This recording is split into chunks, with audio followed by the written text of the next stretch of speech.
L'Industrielle Alliance, votre partenaire de confiance, est heureuse de vous présenter ce reportage sur les traces de Managers sans frontières.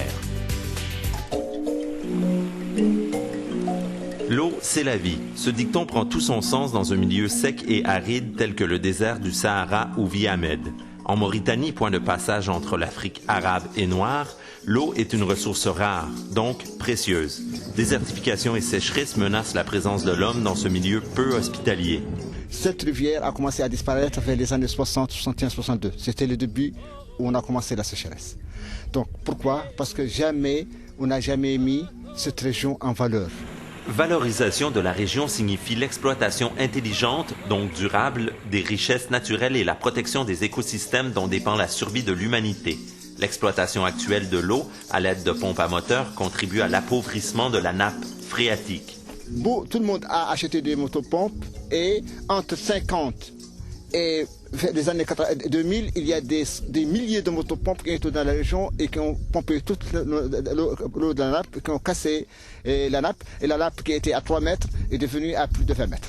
Ce dérèglement dû à l'activité humaine met en péril la vie dans cette région.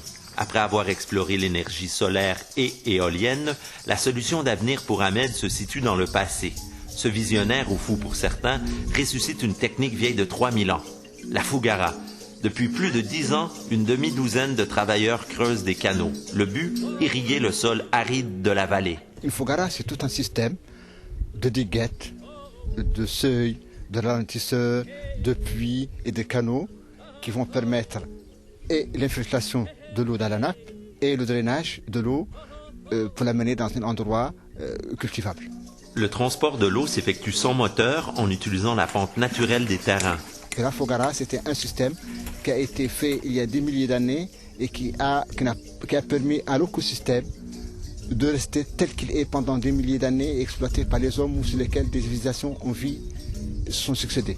L'urgence de changer nos modes de consommation et d'exploitation saute aux yeux dans les pays aux ressources limitées. Pour ce faire, le passé nous donne parfois des leçons d'avenir.